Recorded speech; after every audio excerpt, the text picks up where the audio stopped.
Hare Krishna, Krishna Krishna, Hare Hare, Hare Rama, Rama Rama, Hare Hare. Hare Krishna, Krishna Krishna, Hare Hare, Hare Rama, Rama Rama, Hare Hare. Hare Krishna, Krishna Krishna, Hare Hare, Hare Rama, Rama Hare Hare. Hare Krishna, Krishna Krishna, Hare Hare, Hare Rama,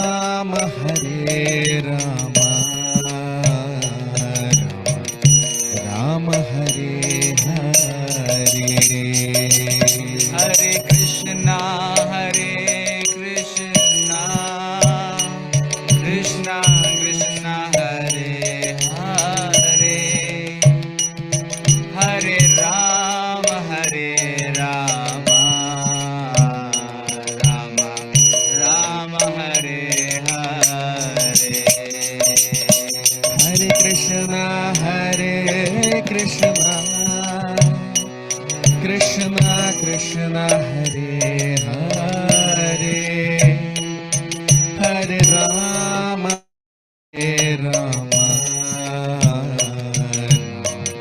Rama Hare Hare.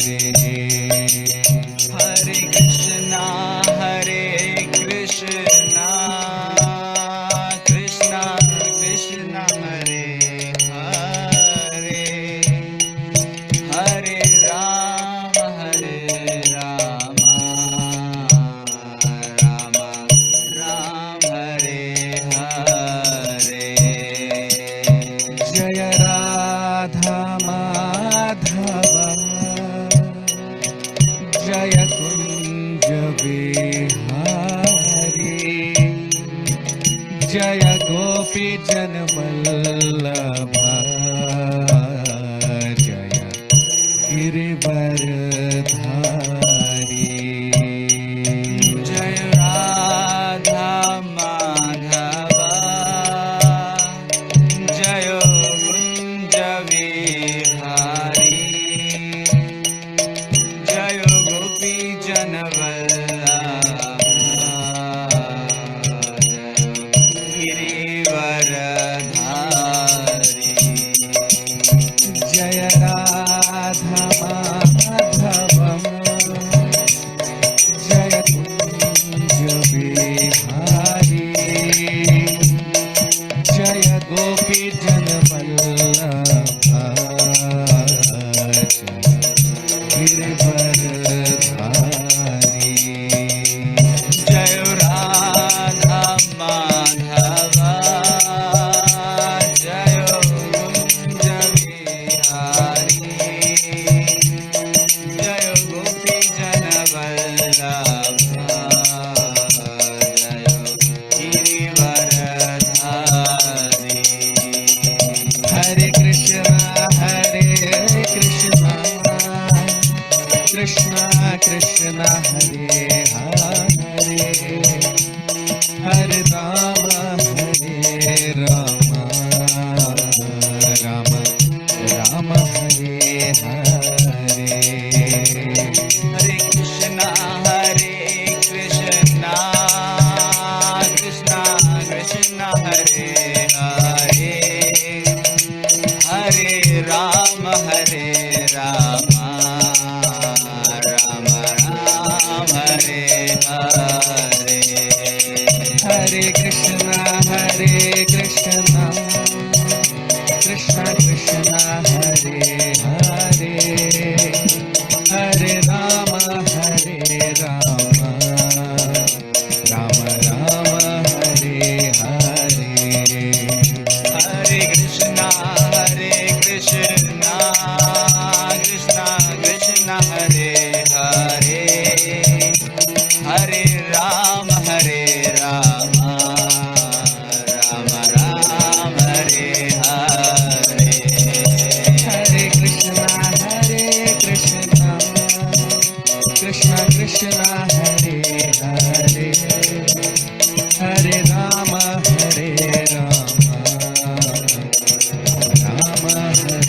Hare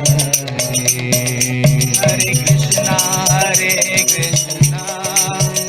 Krishna Krishna Hare Hare, Hare Rama, Rama Rama, Hare Hare. Hare Krishna, Krishna Krishna, Hare Hare, Hare Rama, Rama Rama, Hare Hare. Hare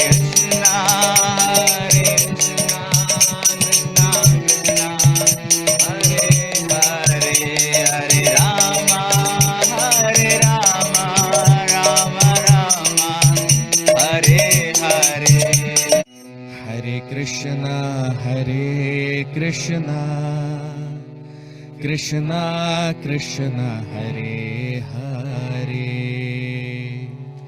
Hare Rama, Rama Rama, Hare Hare. Hare Krishna, Krishna Krishna, Hare Hare, Hare Rama, Rama Rama, Hare Hare. Hare Krishna, Krishna Krishna, Hare Hare,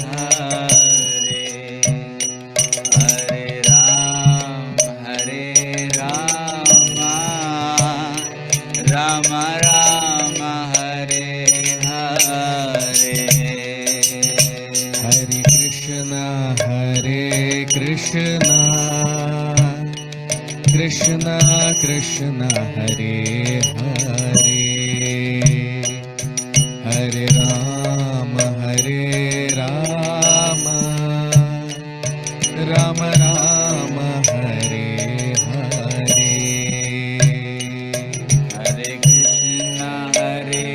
Krishna, Krishna Krishna, Hare Hare, Hare Rama, Rama Rama, Hare Hare. Hare Krishna,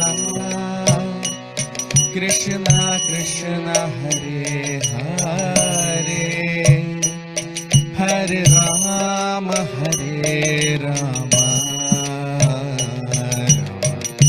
Rama Hare Hare. Hare Krishna, Krishna Krishna Krishna, Hare Hare, Hare Rama, Rama Rama, Hare Hare. Hare Krishna, Krishna Krishna, Hare Hare, Hare Rama,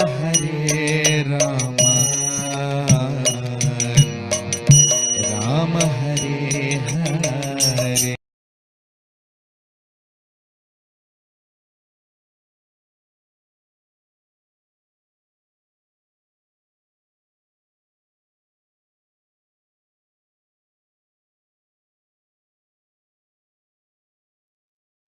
Hare Krishna. So, very warm welcome to all of you for today's session on the Srimad Bhagavatam. We'll start our session with the prayers. Om Namo Bhagavate Vasudevaya. Om Namo Bhagavate Vasudevaya. Om Namo Bhagavate Vasudevaya. Narayanam Namaskritya Naran Chaiva Narottamam Devim Saraswatim Vyasam Tato Jayamudirayet Nashtaprayeshva Bhadreshu Nityam Bhagavat Sevaya Bhagavati Uttama Shloke Bhaktir Bhavati Naishtiki. So we discussed in our previous session Bhagwan Kapil. He talks about the fear of death bhayam. And he says that this fear of death is caused by the time element, the time factor which is present in this material existence. Although we are spiritual beings, but as of now, we are experiencing matter. We are spiritual beings with material experience. So we are experiencing matter. So matter has got its beginning and end. And this beginning and end of matter is because of time. Because the living entity, because of his contaminated consciousness, he develops false ego. And because of false ego, he starts to identify with matter or the body. Now the body has beginning and end. And because living entity is identifying with the body, that is why there is fear of death. But actually, we all know that we are all eternal. We are immortal beings. We can never die. So when we come to our original position, when we realize that we are all part and parcel of Krishna, when we realize that Rakhe Krishna Mare Krishna Rakhe ke, then a person becomes peaceful, and that's why pure devotees of Krishna are always fearless. They have no fear of death because actually we never die. We are all eternal beings. So now today we'll begin our discussion with text 19, shloka number 19 of the 26th chapter of the third canto of Srimad Bhagavatam. दैवात् शुभित धर्मिण्याम स्वस्याम योनो परः पुमान् आधत्त वीर्यं सासूत महत्तत्वं हिरण्मयम् दैवात् शुभित धर्मिण्याम स्वस्याम योनो परः पुमान् आधत्य वीर्यं सासूत महत्तत्वं हिरण्मयम्. Translation. After the Supreme Personality of Godhead impregnates material nature with his internal potency, material nature delivers the sum total of cosmic intelligence, which is known as Hiranmaya. This takes place in material nature when she is agitated by the destinations of the conditioned souls. Very important shloka, very beautiful shloka. And Bhagwan Kapil is describing that how this whole material world is impregnated by the Supreme Lord.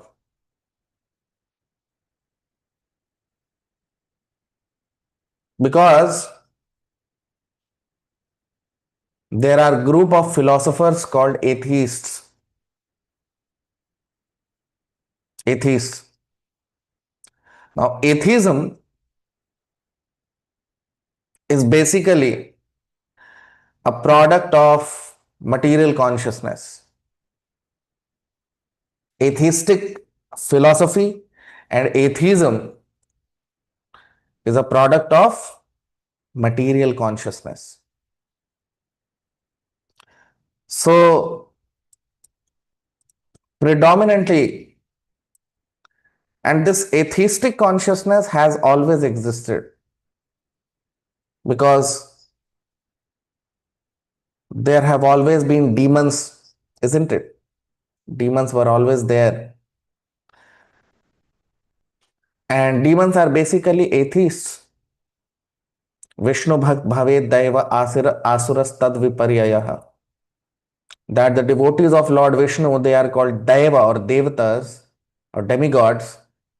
And asuras tad viparyayah. And those who are asura, so tad viparyayah, those who are non-devotees of Lord Vishnu, they are called asur. Okay. Now, you see, even in Sanatan Dharma,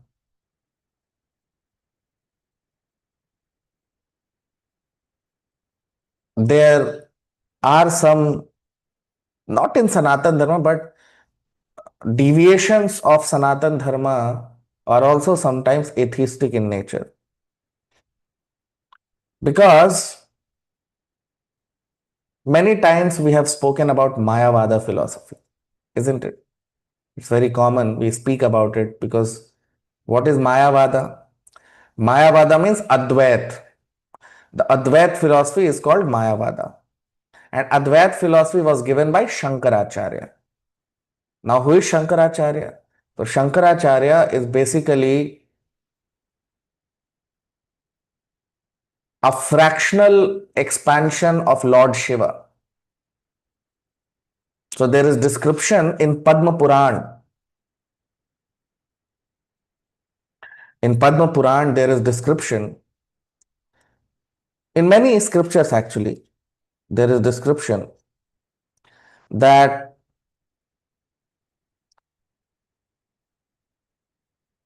the Lord, he told Lord Shiva, because Lord Shiva happens to be Gunavatar. Now, what is Gunavatar? There are different kinds of avatar. Avatar means incarnations of the Lord. And one category of incarnations or one category of avatars of the Lord, they are called Gunavatar. Gunavatar. Gun means qualitative. And whenever we talk of the word Guna, immediately we must know it means Sattva Guna, Rajoguna and Tamoguna. So Gunavatar means incarnations of the Lord in the mode of goodness, in the mode of passion and in the mode of ignorance. So incarnation or expansion of the Lord in the mode of goodness is Lord Vishnu. Expansion of the Lord in the mode of, or incarnation of the Lord in the mode of passion is Lord Brahma. And incarnation of the Lord in the mode of ignorance is Lord Shiva.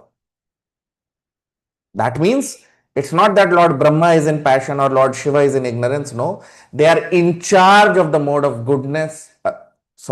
They are in charge of the mode of passion and ignorance. Okay. So Lord Brahma is in charge of the mode of passion and Lord Shiva is in charge of the mode of ignorance. Lord Shiva is basically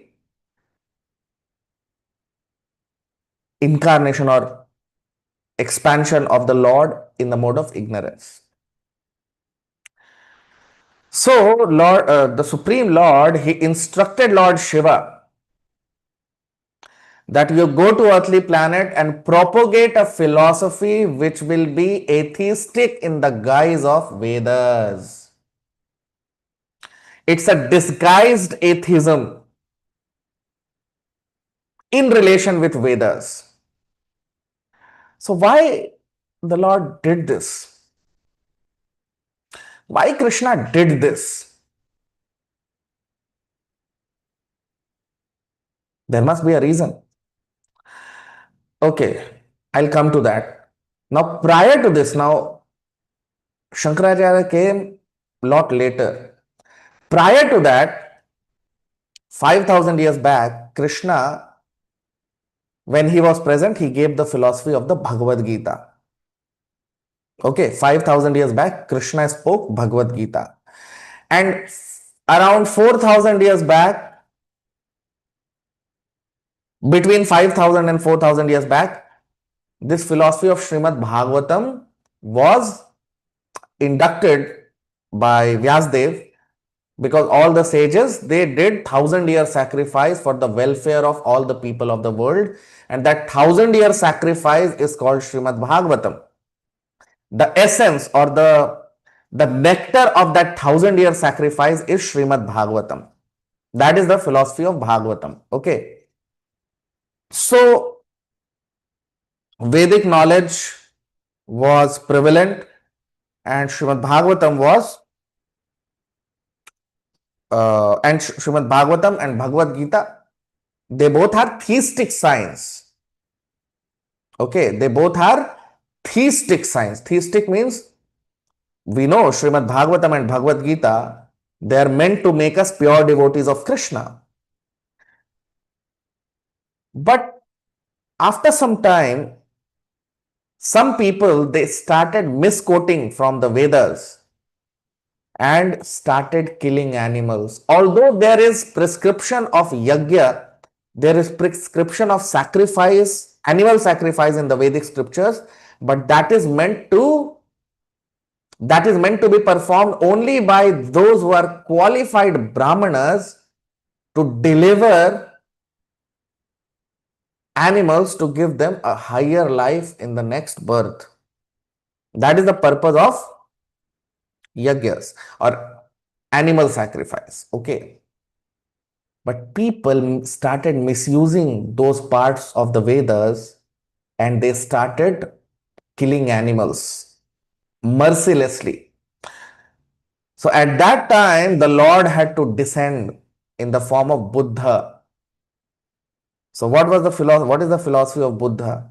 Forget the Vedas, follow me. That's what Buddha said. That if by quoting the Vedas you are killing animals, then forget the Vedas, you follow me. And he introduced the philosophy of non-violence towards animals. That was the purpose of Buddha. So now because Buddha, he propagated the philosophy against the Vedas, that's why that philosophy is not accepted in Sanatan Dharma, because anything which is against the Vedas is considered atheism. Right? So Chaitanya Mahaprabhu says, Vedana manya bodh haile nastik. Because they don't consider the Vedas, that's why they are considered as atheists. So atheistic philosophy was introduced by Buddha. That's why it is called Shunyavad. Shunyavad means they don't believe in the existence of the soul. Okay. And they say that the constituents of the body, they get merged into the constituents of the material nature, and there is no spirit soul. That is the basic philosophy, right? Of course, after that there are many subsects in Buddhism also where they say many other things, but the essential or the principal philosophy of Buddhism is atheism, and they don't believe in the existence of the soul, of the spirit soul. Now, how long can atheism last? In fact, in the Bhagavad Gita, in the 7th chapter, the 28th Shloka, Lord Krishna, he talks about a very, very important principle. Okay. In the Bhagavad Gita, in the 7th chapter, the 28th Shloka, Lord Krishna talks about a very, very important principle. What is that principle? Let me show you that Shloka. You can see on your screen.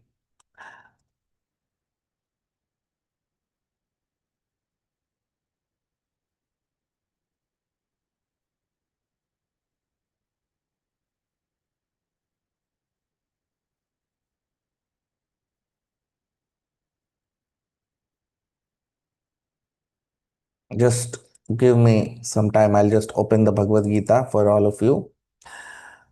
So,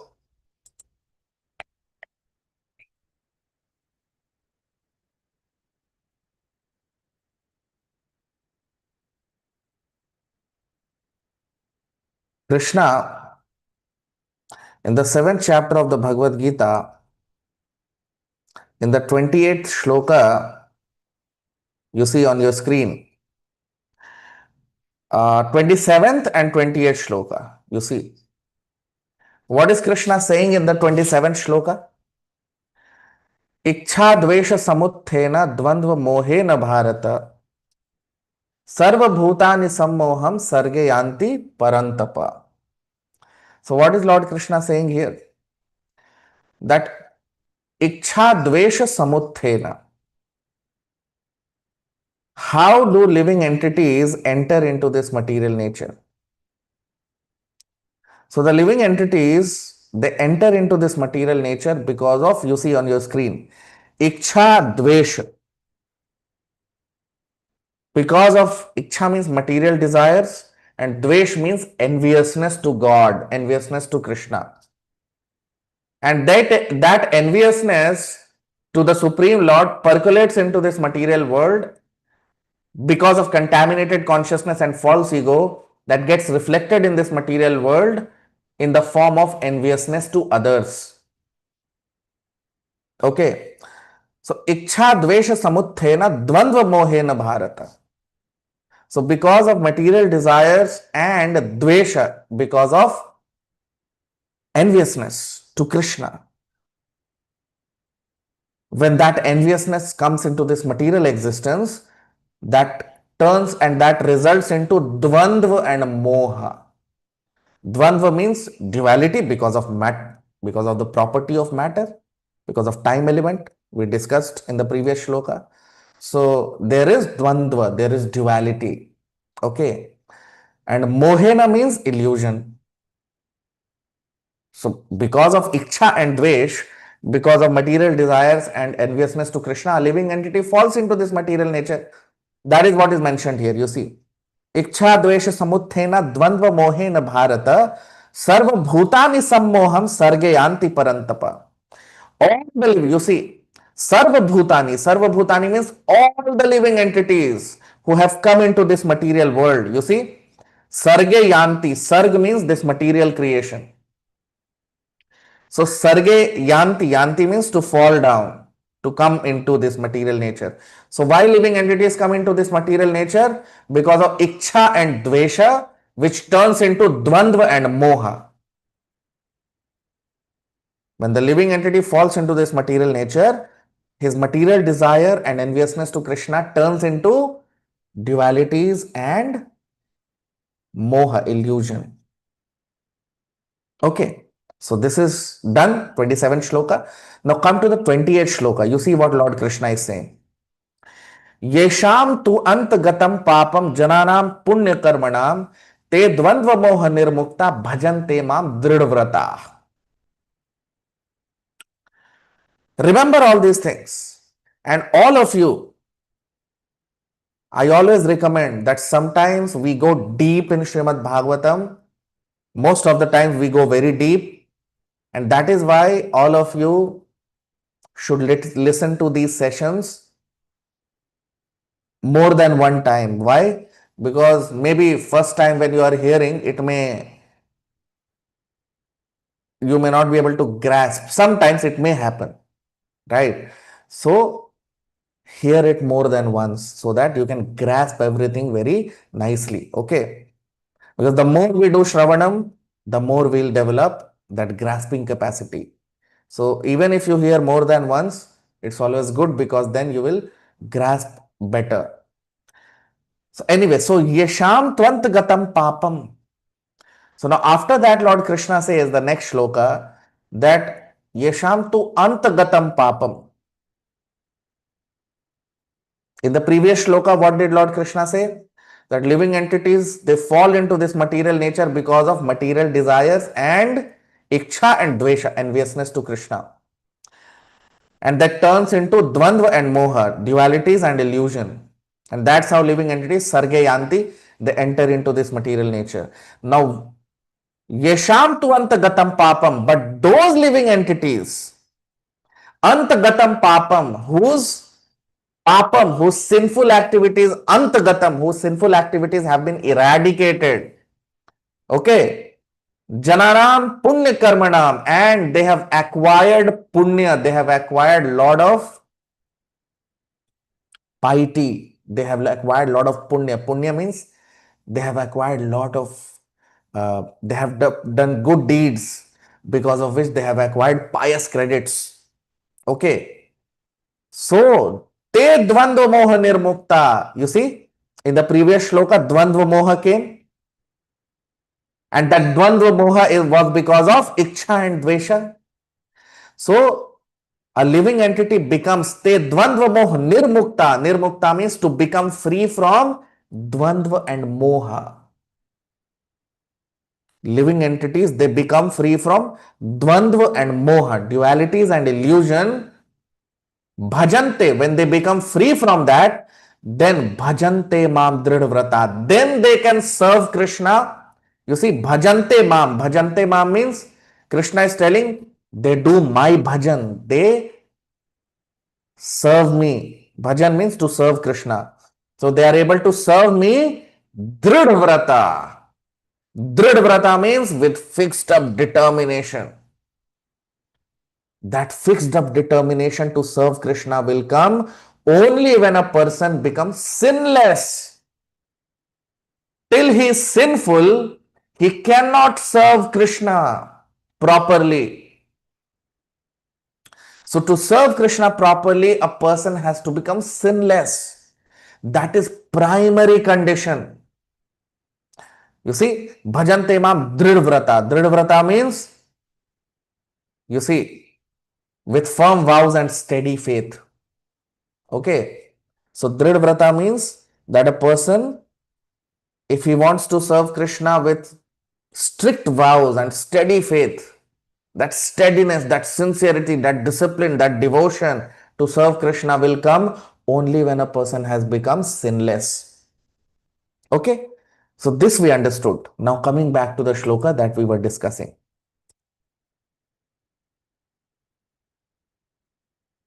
Now in this shloka, what is Bhagwan Kapil saying? Bhagwan Kapil is saying that the Lord, he impregnates this material nature, and we discussed the atheistic philosophy of Buddha. So Buddha, the philosophy given by Buddha was atheistic. Why? Because it was against the Vedas. Now living entities, when they started killing animals mercilessly, quoting the Vedas, living entities, all the people in this material world, they became sinful.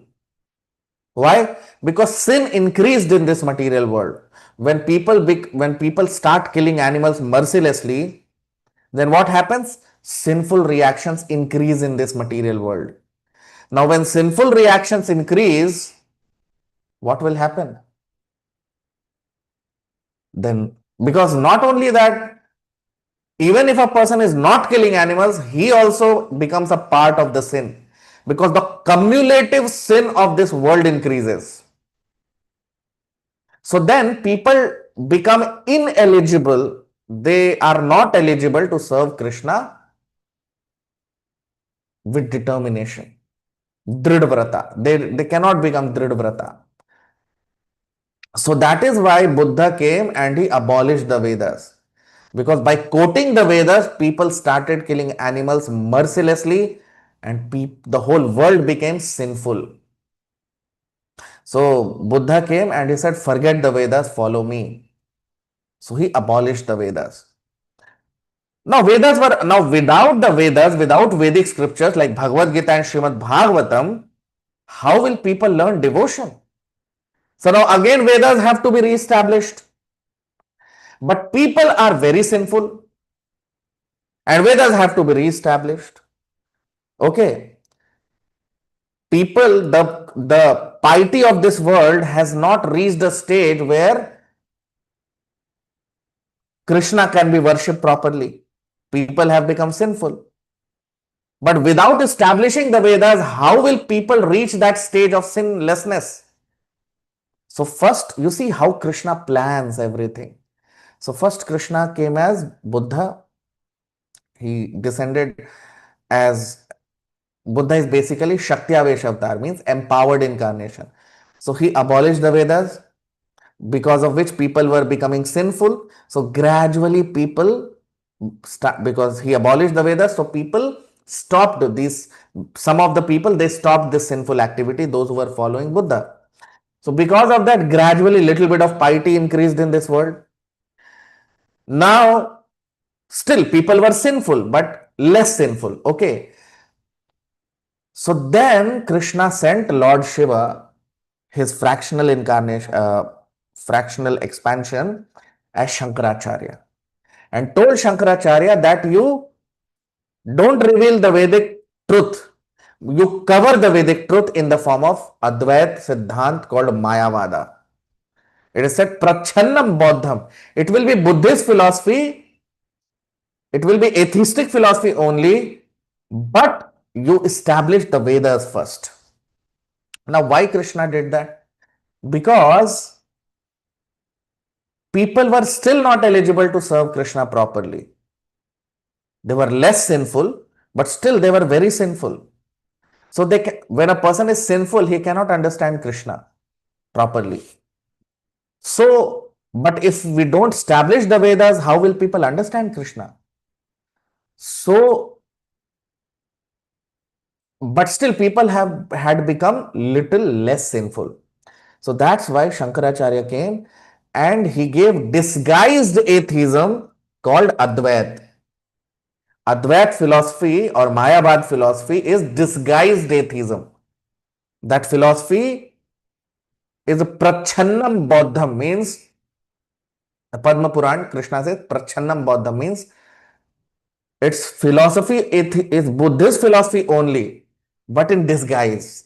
That is called Mayavada. It's atheistic philosophy, but in disguise. But although Shankaracharya gave Buddhism only, because people were still not ready to understand Vedas and to understand the Vedic truths called Bhagavad Gita and Srimad Bhagavatam, but at least they were less sinful.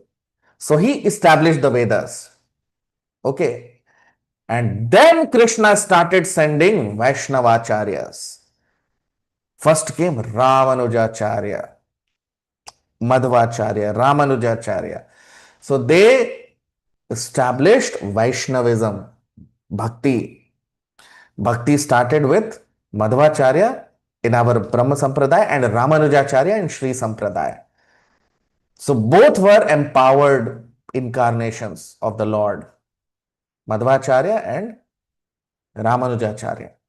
And then gradually people started performing bhakti. Of course, not at the highest level, but gradually people started, Vaishnavism started increasing again.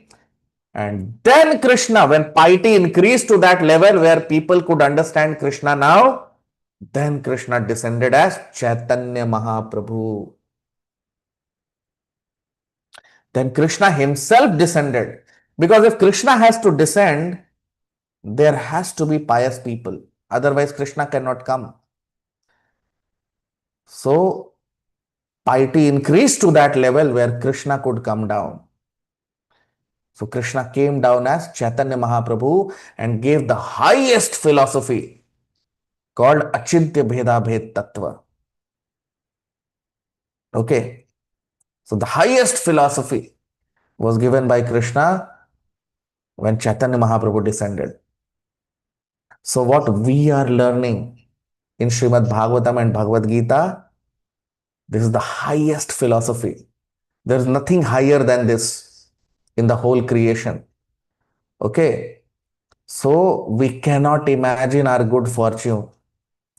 The more we go deep into this philosophy, the more we understand our Gaudiya Vaishnavism. We are all Gaudiya Vaishnavas. Gaudiya Vaishnava means we are devotees of Chaitanya Mahaprabhu. So the more we understand the philosophy of Lord Chaitanya, and what is philosophy of Lord Chaitanya? Bhagavad Gita and Srimad Bhagavatam. So the more we understand this, the more we go deep into it, the more we perform bhakti, the more we do Shravanam and Kirtanam. Shravanam means hearing of Bhagavad Gita and Srimad Bhagavatam, and Kirtanam means to chant Hare Krishna Maha Mantra 16 rounds every day. Hare Krishna, Krishna Krishna, Hare Hare, Hare Ram, Ram Ram, Hare Hare.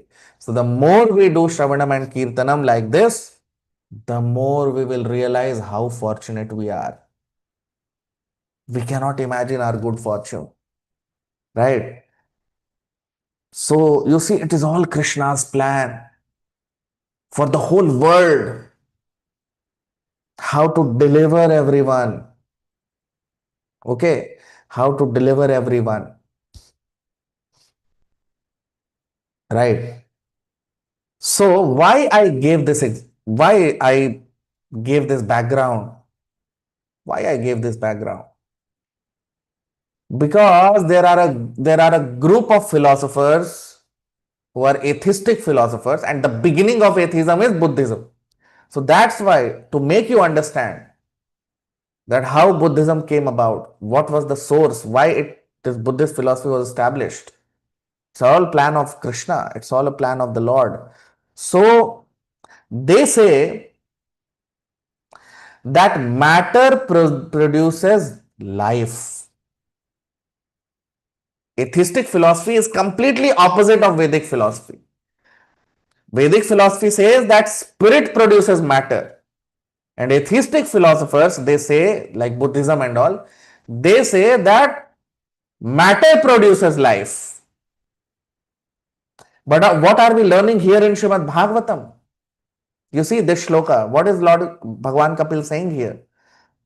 That Daivat Shubhita Dharmanya. Daivat Shubhita. Shubhita means to get agitated or to impregnate or to agitate. Okay. So Daivat means divine intervention of Krishna. Daivat means divine intervention of Krishna. So Krishna, his divine intervention happens because till now what did we discuss? We discussed that this material energy with 24 elements plus time, which is the 25th element, plus Paramatma, who is the 26th element. So this material energy is present with all the 26 elements. But the Lord has to intervene. Matter cannot move on its own. Matter starts moving only when spirit enters matter, isn't it? A car will be lying there for millions of years until unless the driver enters the car, isn't it? Similarly, matter can move only when spirit enters matter. So the Supreme Lord, he enters into matter as Vishnu. Okay, so that's what is mentioned here. Daivat Kshubhita Dharmanyam. So the Lord divinely intervened and agitated this Dharmanyam. Dharmanyam means this material energy or which is composed of the three modes. So the Lord intervenes and agitates this material energy. Okay. Swasyam yono parapuman. Swasyam yono. Swasyam yono means yoni means the source. Yoni means the source. The source of all the living entities is yoni. Yoni also represents material energy. Okay. This very similar shloka is in Bhagavad Gita in the 14th chapter, the 3rd shloka. You all can go and refer to that shloka. So in the 14th chapter of Bhagavad Gita, in the 3rd shloka, Krishna talks about it.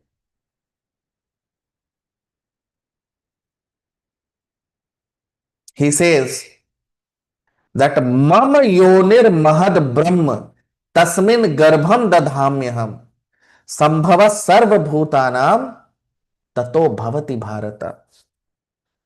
Krishna completely contradicts the Buddhist atheistic philosophy. Completely. What Krishna says? That mam yonir mahad brahma. I am the source of Brahman. Mam yonir. Mam means me. From me. Yoni. Yoni means source. Mam yonir mahad brahma. Mahad brahma means material energy. Tasmin garbham. Garbha means to impregnate. So I impregnate this material energy. This material energy is called Mother Parvati or Durga Devi. And Krishna, he impregnates Durga Devi and material energy. He makes her pregnant. Just like father. Okay. Father The womb of the mother has all the ingredients to form the body, to develop the body. But without being impregnated by the father, mother's womb cannot develop the body.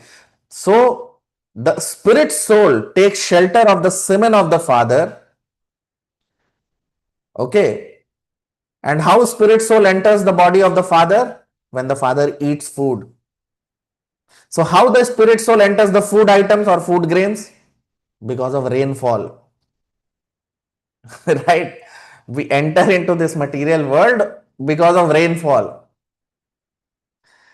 So we enter into this material world because of rainfall, and then we enter into the food grains. And then when the father eats these food grains, we enter into the body of the father and enters into his semina. And then the father injects that semina into the womb of the mother. And then mother's body starts to develop the body. So mother's body has got all the ingredients. Remember, same thing we are discussing here till now. Now you will understand the context of what Bhagwan Kapil is saying here. This whole Sankhya philosophy where Bhagwan Kapil is analyzing this whole material energy. What is he saying? What did we discuss till now? We discussed that Pradhan includes, Pradhan means prior to being agitated by the Lord. This material energy in its unmanifest form is called Pradhan. So in Pradhan, all the 24 elements are present. Just like in the womb of the mother, all the ingredients to develop the body of the child is present. Similarly, in this material energy, all the 24 elements are already present. But until unless the father, he impregnates the mother, can mother's womb develop the child? No. So seed giving father, the father gives the seed. And that seed is the semen of the father. And the semen of the father contains the spirit soul, we, living entities. Got the point? So, similarly, this material energy contains all the 24 elements. But it's the Lord who impregnates this material energy with his semina. And Krishna says that in the Bhagavad Gita, in the 14th chapter, the 4th shloka. What does Lord Krishna say? That sarva yonishu kaunteya murtaya sambhavantiya tasam brahma mahad yonir aham bij pradah pita. Tasam brahma mahad yonir. There are two shlokas continuously. 14th chapter, 3rd shloka, and 14th chapter, 4th shloka. So in the 14th chapter, the 3rd shloka, Krishna says, Mahad Mam Yonir Mahad Brahma. And in the 4th shloka also, Krishna says, Tasam Brahma Mahad Yonir. Same thing. Tasam Brahma Mahad Yonir Aham Bij Pradah Pita. Sarva Yonishu Kaunteya Murtaya Sambhavantiya. Murtaya means the bodies. Sarva Yonishu means all the living entities or all the species of living entities. 8,400,000 species. So Krishna says that Tasmin Garbham Dadhamyam. You see, just two shlokas of Bhagavad Gita, Krishna has given the complete essence of everything. Just two shlokas of the Bhagavad Gita. 14.3, 14.4. Krishna has given the essence of everything. What is he saying? That this material energy contains all the ingredients. That's what we are discussing in the Sankhya philosophy, here explained by Bhagwan Kapil, the analysis of matter. So what is he saying? That this material energy contains all the ingredients, just like a mother's womb which contains all the ingredients. But until unless the father impregnates, mother cannot become pregnant. Similarly, until unless the Lord impregnates, this material energy cannot give birth to species or give birth to living entities. So this nonsensical atheistic philosophy, which these nonsensical atheistic philosophers, they say that matter produces, they say that when these 24 elements they combine together, it produces life. What nonsense is this? Can matter produce life? Have we got any example like that? That matter will produce life? You dig a pond near your place. Just leave that pond for 2-3 months. You will see fishes floating in the pond. Where from these fishes come? Where from these fishes come? So this is absolute nonsense. This atheistic philosophy, they say that matter at a certain maturity develops consciousness. What nonsense is this? You see, consciousness is the symptom of the soul, spirit soul, isn't it? And spirit soul is responsible for material development. And that spirit soul is given by the father into the mother's womb.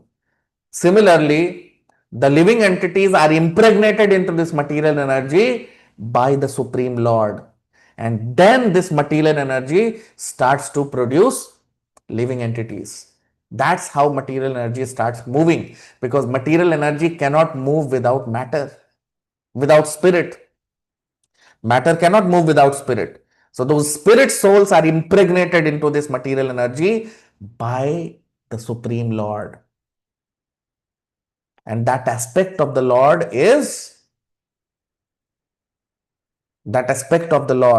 who impregnates this material energy is Paramatma, who is Shirodakshay Vishnu, and Kal, time element.